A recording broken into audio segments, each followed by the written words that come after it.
दोस्तों आप सब कैसे हो। आज क्लास 11th का पॉलिटिकल साइंस का चैप्टर नंबर 10 जिसका नाम है संविधान एक राजनीतिक दर्शन, इसके जितने सारे इंपॉर्टेंट क्वेश्चन बनेंगे सारे इंपॉर्टेंट क्वेश्चन को इस वीडियो में बताएंगे। वीडियो को अंत तक बने रहे। पहला इंपॉर्टेंट क्वेश्चन बच्चों, संविधान के दर्शन का क्या अर्थ है।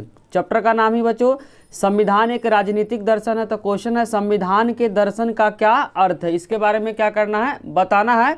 आंसर को ध्यान से आपको समझना है। संविधान के दर्शन का अर्थ संविधान के सार। सार का मतलब बच्चों समरी है। संविधान क्या बहुत बड़ा है, उसको समराइज करना ही क्या कहलाता है, दर्शन कहलाता है। वहीं के सार से बोलना चाह रहे कि संविधान के दर्शन का अर्थ संविधान के सार। सार का मतलब समरी है, क्योंकि संविधान बहुत बड़ा है, उसको समराइज करना ही क्या कहलाता है बच्चों, संविधान का दर्शन कहलाता है। आगे संविधान की जो प्रस्तावना से वर्णित जो शब्द है जिसमें है बच्चों पंथ निरपेक्ष। बोलना चाह रहे कि जो समराइज है उस समराइज में कौन कौन सी बातें लिखी गई, उस बातों को क्या करना है, बताया गया है। कि जो भी संविधान में बच्चों जो प्रस्तावना है, जो समराइज है, जो समरी में जो बताया गया हुआ है, जो शॉर्ट में बताया हुआ है, उसमें कौन कौन सा वर्ड है। तो पहला ध्यान रखना जो धर्मनिरपेक्ष है, दूसरा समाजवाद है, लोकतांत्रिक गणराज्य, भारतीय संविधान का दर्शन है।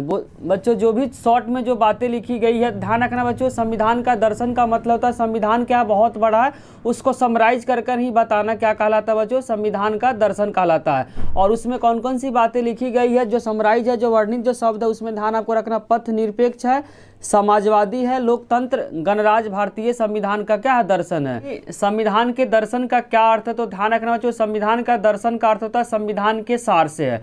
सार का मतलब होता है समराइज, समरी संविधान है, साथ साथ क्या है लिखित संविधान, इसको समराइज करके बताना ही क्या कहलाता है बच्चों, संविधान का दर्शन कहलाता है। भारतीय संविधान के दर्शन में कौन कौन सी बातें लिखी गई है, कौन कौन सी बातें को बताई गई है, उस बात को आपको ध्यान रखना है।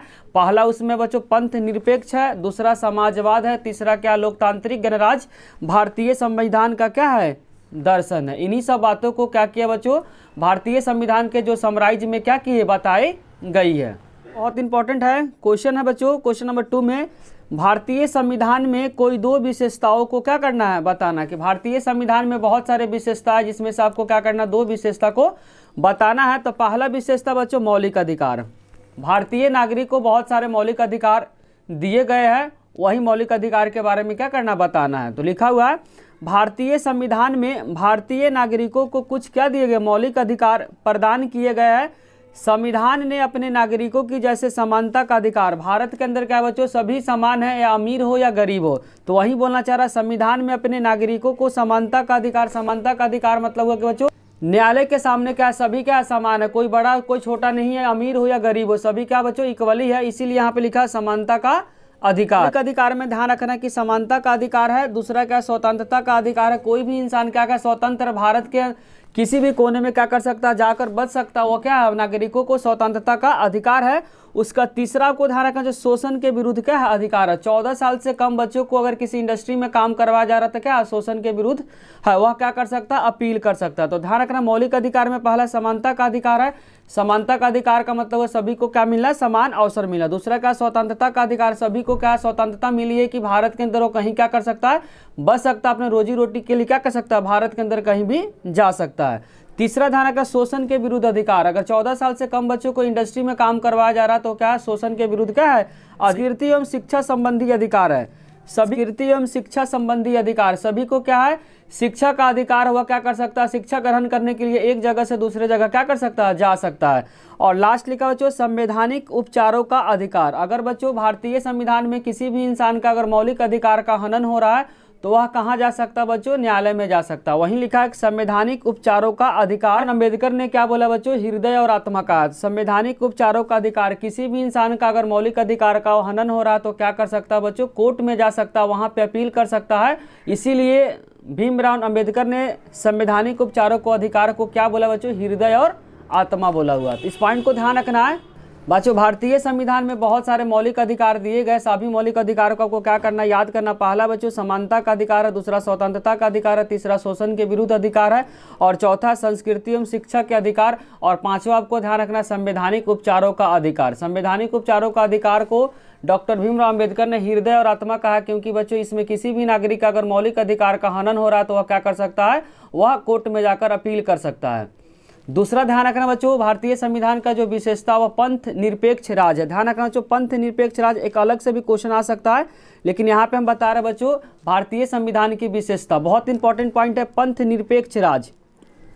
इसको बारीकी से समझना, अलग से भी क्वेश्चन आ सकता है बच्चों, पंथ निरपेक्ष राज क्या होता है। तो आंसर को बारीकी समझना है। संविधान के अनुच्छेद 25 से 28, एक नंबर में यहाँ से क्वेश्चन आ सकता है, संविधान के 25 से 28 में कौन सी बातें बताई गई, तो ध्यान रखना पंथ निरपेक्ष राज्य के बारे में बताई गई, इसी बात को लिखना चाहिए। संविधान के अनुच्छेद 25 से 28 के द्वारा भारत में पंथ निरपेक्ष राज्य की स्थापना की गई है। तो यहाँ से एक नंबर में क्वेश्चन आ सकता है कि अनुच्छेद 25 से 28 में किसके बारे में बताई गई, ध्यान रखना पंथ निरपेक्ष राज्य के बारे में बताया गया। वहीं बोलना चाह रहा है संविधान के अनुच्छेद 25 से 28 के द्वारा पंथ निरपेक्ष राज्य की क्या हुआ है, स्थापना की गई है, जिसमें बताया गया पंथ निरपेक्ष राज्य का अर्थ होता है राज्य धर्म के संबंध में कोई भी राज्य सरकार क्या कर सकती है, हस्तक्षेप नहीं कर सकती है। जैसे किसी भी राज्य का जो नागरिक है, कोई भी अगर धर्म को अपना रहा है, उसमें राज्य सरकार किसी भी प्रकार का हस्तक्षेप नहीं करेगा। वहीं बोलना चाह रहा पंथ निरपेक्ष राज्य, मतलब राज्य जो सरकार होगी राज्य धर्म के संबंध में किसी भी प्रकार का हस्तक्षेप नहीं करेगी, किसी भी प्रकार के रुकावट नहीं डालेगी। जो भी नागरिक जिस धर्म को चुनना चाहती है, मानना चाहती है, वो मान सकती है,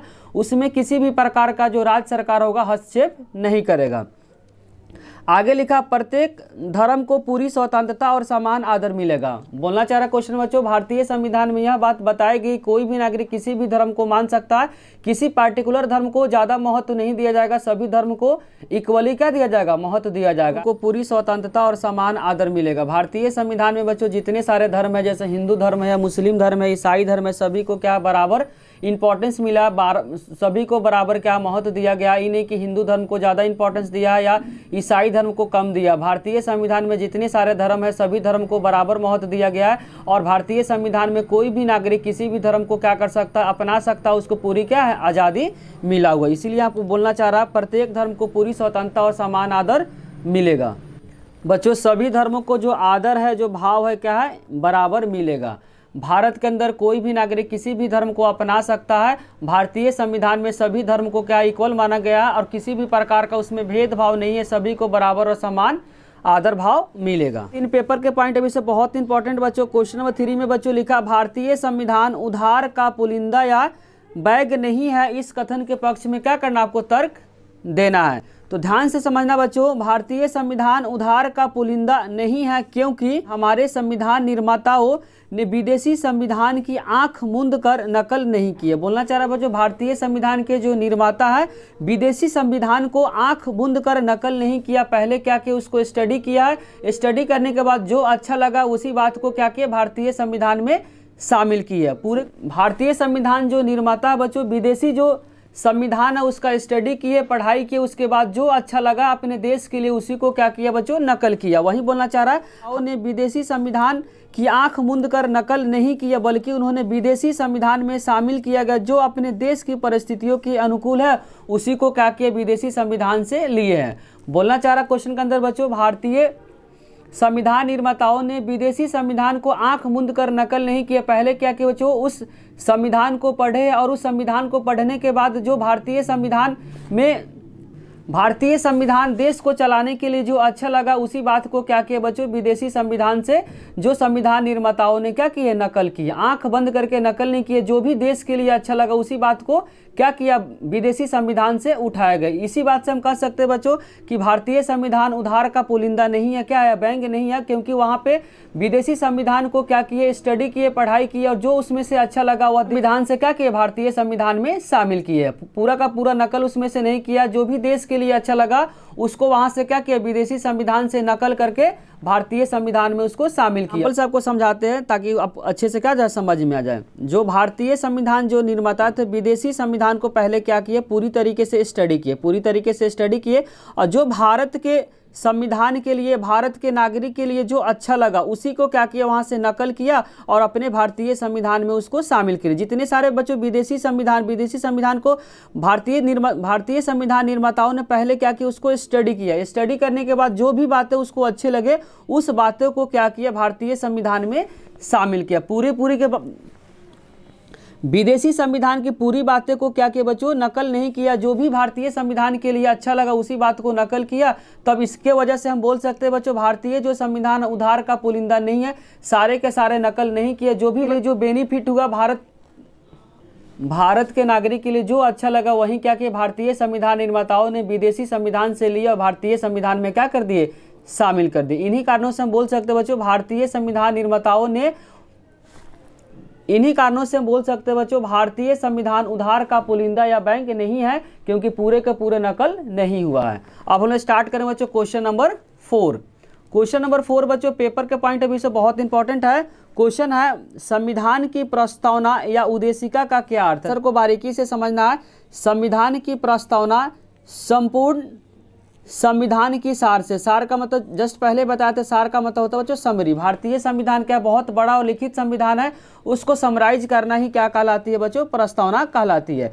इसमें संविधान के मुख्य उद्देश्य या सिद्धांत या उसके आदर्शों को संक्षिप्त रूप में वर्णन किया है। इस प्रस्तावना में बच्चों संक्षिप्त रूप में किसका किसका वर्णन किया, तो ध्यान रखना उसके आदर्शों को संक्षिप्त रूप में या सिद्धांतों को संक्षिप्त रूप में वर्णन किया गया। इसीलिए संविधान प्रस्तावना को संविधान की आत्मा कहते हैं।